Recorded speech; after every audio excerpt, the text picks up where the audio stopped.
Where we hanging out and what we doing, we can't really disclose, but it's definitely a 15-year-old's dream.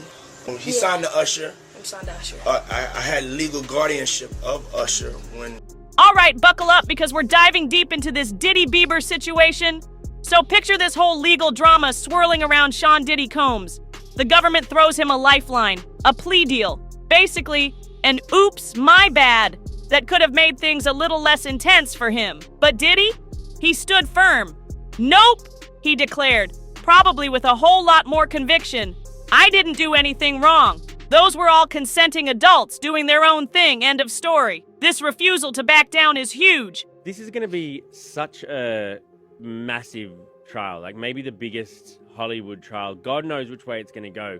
Is it going to go on for weeks? Oh, for sure, weeks. It means we're heading straight for a full-blown trial, a legal showdown where Diddy is putting all his chips on a jury believing his version of events. And it gets even more serious. The judge in this case isn't just letting Diddy hang out at home while he waits for trial. Nope, she denied him bail. Think of it like this.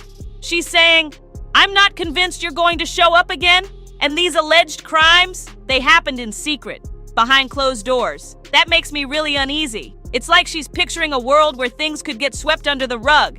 So the level of greatness that you have to be to really be able to make a change and affect everything is you have to be greater than what they consider what's out there as great. And she wants to make sure that doesn't happen. This decision to keep Diddy behind bars adds a whole layer of intensity to the upcoming trial. He's not just fighting for his reputation, he's fighting for his freedom right now. Now let's talk strategy. Diddy's legal team is clearly mapping out their moves. Their main defense? It all boils down to consenting adults. They're going to argue that whatever went on, everyone involved was there willingly and making their own choices.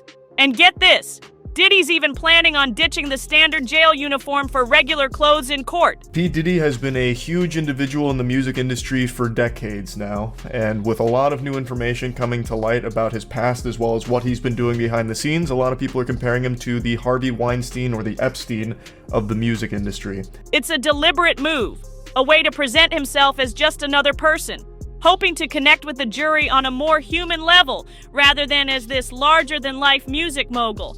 It's all about crafting an image and trying to sway public perception even before the actual evidence starts getting presented. But for Diddy, this whole thing seems to run deeper than just clearing his own name. There's this sense that he feels a responsibility, not just to his family who are likely going through their own turmoil, but to a wider community. He reportedly sees himself as potentially standing up for anyone who's ever felt unfairly targeted by the government. We have the latest from federal court in the Sean Combs criminal case. Status of jury selection, what Diddy's going to be wearing, violation of a gag order, rejecting a plea offer. It's like he's thinking, maybe I can be the one to break the mold, to show that someone like me can actually win against the system in federal court. It's a bold stance, almost like he's taking on a symbolic role in this whole drama. He recognizes the uphill battle, the weight of public opinion and historical precedent, but he seems determined to fight it head-on.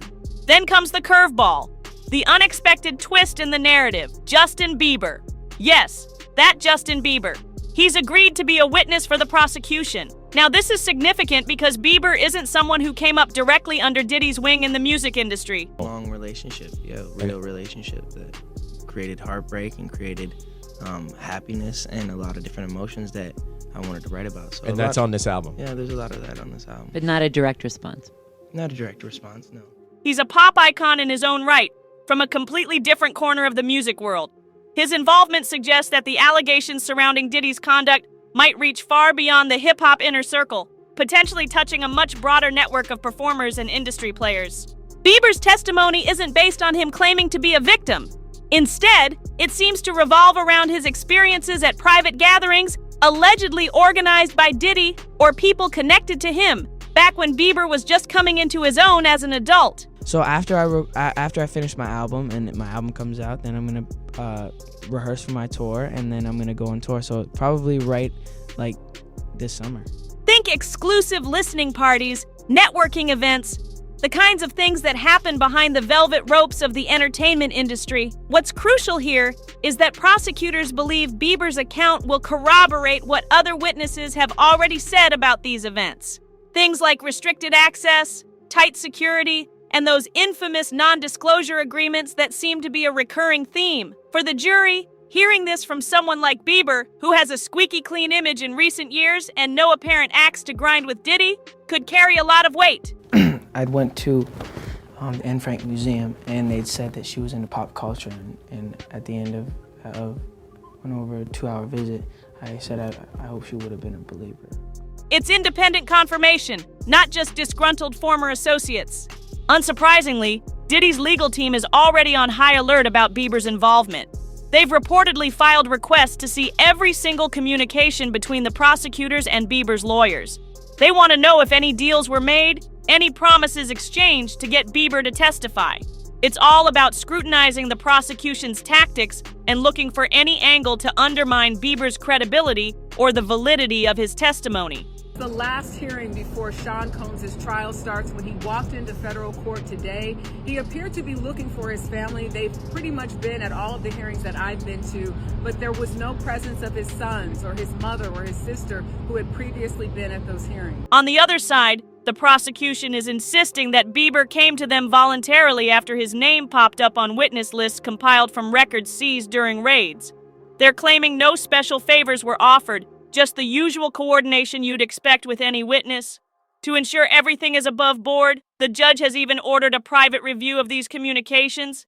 It's like a behind-the-scenes check to make sure everyone's playing by the rules and that the defense's rights to information are protected.